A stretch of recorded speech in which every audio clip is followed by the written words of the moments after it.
नमस्कार भाई और बहनों, मैं आज काफ़ी दिनों के बाद फिर से श्री रामायण जी का पाठ पढ़ रही हूँ।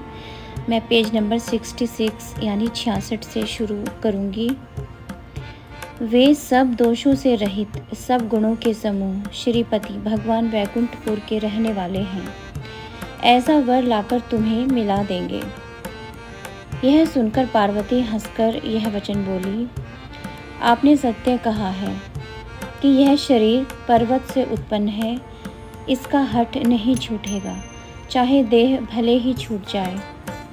सोना भी तो पत्थर से ही प्रकट होता है, वह तपाने से भी अपना स्वभाव नहीं छोड़ता।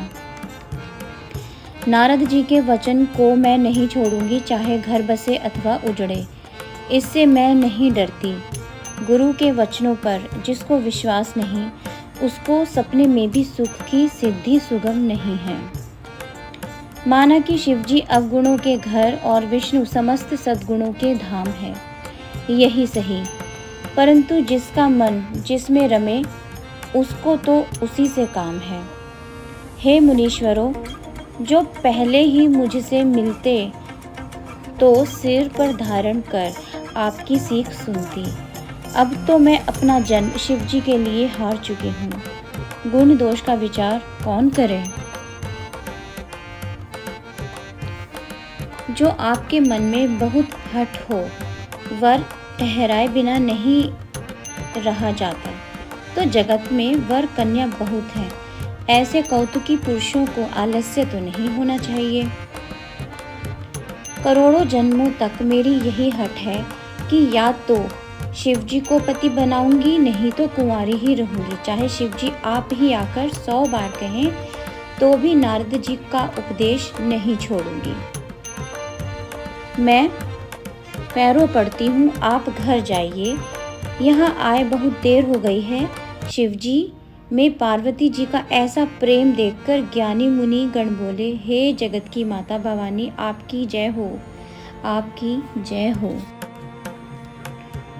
आप माया हैं और शिवजी भगवान हैं।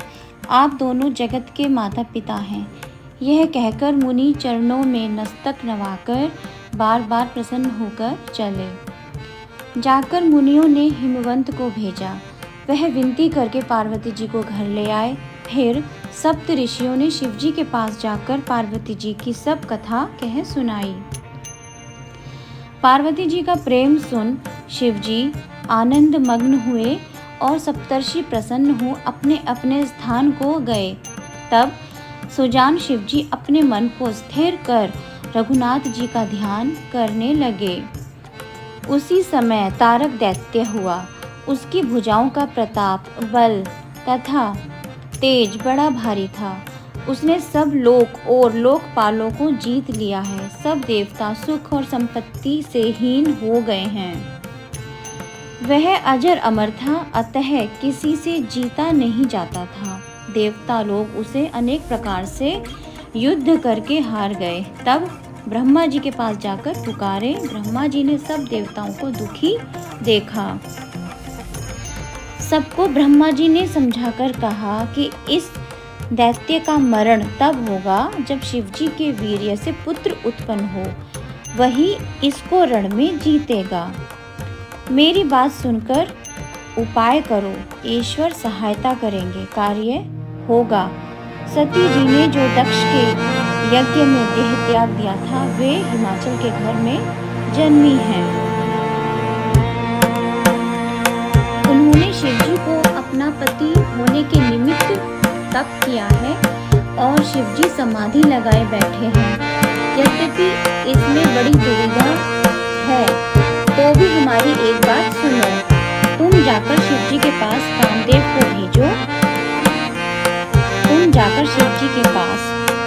को भेजो। वह शिवजी के मन में क्षोभ उत्पन्न करे। तब हम जाकर शिवजी के चरणों में सिर रख देंगे और उन्हें राजी करके जबरदस्ती विवाह करावेंगे। इस प्रकार भले ही देवताओं का हित हो, यह सम्मति बहुत अच्छी है, ऐसा सब कहने लगे। अति प्रेम से देवताओं ने कामदेव की स्तुति की। तब विषम प्राणधारी मछली की ध्वजा वाला कामदेव प्रकट हुआ। देवताओं ने कामदेव से अपनी सब विपत्ति कही सुनकर मन में विचार करके कामदेव ने हंसकर ऐसा कहा कि शिवजी से विरोध करने में मेरी भलाई नहीं है, तो भी मैं तुम्हारा काम करूंगा। वेदों में कहा है कि उपकार करना ही परम धर्म है। पराये उपकार के निमित्त जो अपना शरीर त्याग करते हैं सदा उनकी बड़ाई करते हैं। ऐसा कह सबको मस्तक नवा अपना फूल का धनुष को मिले। वसंत आदि साथियों के साथ कामदेव चल दिए। चलते समय कामदेव ने मन में विचार किया कि शिवजी से विरोध करने से मेरी मृत्यु निश्चय है। तब उसने अपना प्रभाव फैलाया और सब संसार को वश में कर लिया। फिर जब कामदेव ने कोप किया तब क्षण भर में वेदों की सारी मर्यादा नष्ट हो गई। ब्रह्मचर्य, व्रत, अनेक संयम, धीरज, धर्म, ज्ञान, विज्ञान, श्रेष्ठाचार, अष्टांग योग, जप, वैराग्य आदि विवेक की सब सेना डर से भाग गई। तो भाइयों और बहनों, मैंने आज श्री रामायण की पुस्तक में से सिर्फ 3 ही पेजों का पठन करा है। मैं आशा करती हूँ कि आप सबको ये पाठ सुनने में अच्छा लगा होगा। ऐसी ही वीडियो मैं अब रोज लाती रहूँगी। इसके लिए आप हमारे वीडियो को